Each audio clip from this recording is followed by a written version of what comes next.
من اکرام السلام علیکم ورحمۃ اللہ تعالی وبرکاتہ۔ آج آپ کے سامنے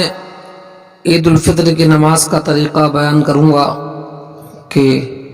عید الفطر کی نماز کا آسان طریقہ کیا ہے۔ تو آئیے سب سے پہلے اگر آپ ہمارے چینل پر نئے ہیں تو ہمارے چینل کو سبسکرائب کر لیں اور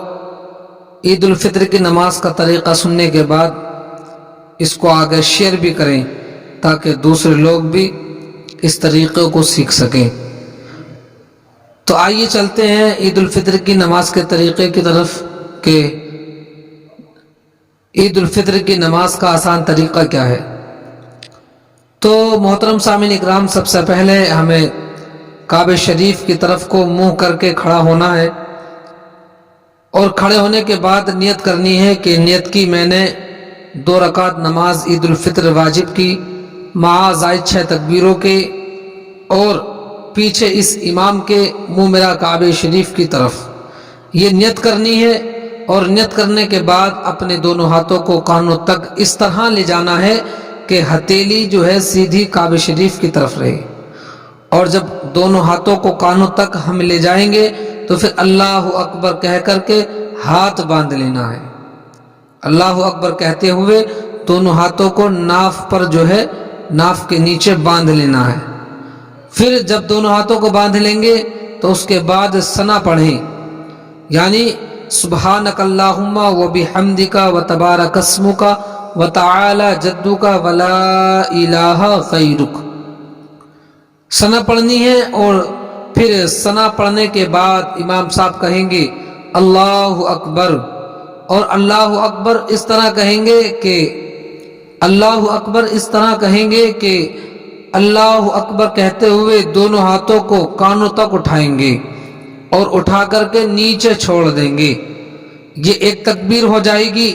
اور اسی طرح دوسری مرتبہ امام صاحب اللہ اکبر کہیں گے اور مقتدی بھی ساتھ ساتھ پیچھے اسی طرح کریں گے جیسے امام صاحب کرتے ہیں،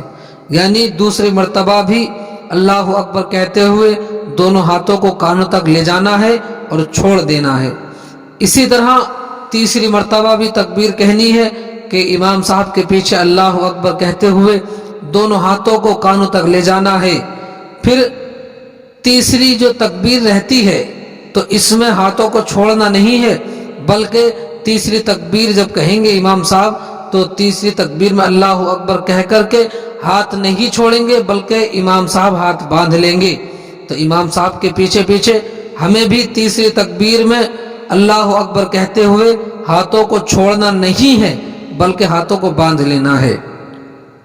اب پہلی رکعت کی 3 تکبیریں ہو جائیں گی، اور جب ہاتھوں کو باندھ لیں گے تو امام صاحب اب سورہ فاتحہ پڑھیں گے، اور سورہ فاتحہ پوری کرنے کے بعد کوئی ایک سورت ملائیں گے، اور پھر اس کے بعد رکوع ہوگا، پھر قومہ ہوگا، اور اس کے بعد 2 سجدے ہوں گے، یعنی دیگر نمازوں کی طرح نماز پڑھی جائے گی۔ اور یاد رہے کہ جب 1 رکعت ہو جائے گی، 1 رکعت ہونے کے بعد دوسری رکعت کے لیے امام صاحب کھڑے ہوں گے تو مقتدی کو بھی پیچھے پیچھے کھڑے ہو جانا ہے۔ اب امام صاحب جب دوسری رکعت کے لیے کھڑے ہوں گے تو سب سے پہلے سورہ فاتحہ پڑھیں گے، اور سورہ فاتحہ کے ساتھ ساتھ کوئی اور سورت بھی ملائیں گے۔ ملانے کے بعد پھر تکبیرات ہوں گی، یعنی جس طرح سے پہلی رکعت میں 3 مرتبہ اللہ اکبر کہہ کر کے ہاتھ چھوڑا تھا، اسی طرح سے دوسری رکعت میں بھی 3 تکبیریں ہوں گی، لیکن دوسری رکعت میں اس طرح سے ہوں گی کہ امام صاحب کھڑے ہونے کے بعد سورہ فاتحہ پڑھیں گے اور سورہ فاتحہ کے ساتھ ساتھ کوئی اور سورت بھی ملائیں گے۔ اب جب سورہ فاتحہ اور کوئی اور سورت پڑھ دیں گے تو پھر اس کے بعد تکبیرات ہوں گی، یعنی 3 تکبیریں ہوں گی، اسی طرح جس طرح سے پہلی رکعت میں ہوئی تھی، اور تینوں تکبیروں میں اللہ اکبر کہہ کر کے ہاتھوں کو کانوں تک لے جانا ہے اور ہاتھوں کو چھوڑ دینا ہے۔ جب ہم تینوں تکبیریں کہہ لیں گے تو پھر چوتھی تکبیر ہم کہیں گے، تو چوتھی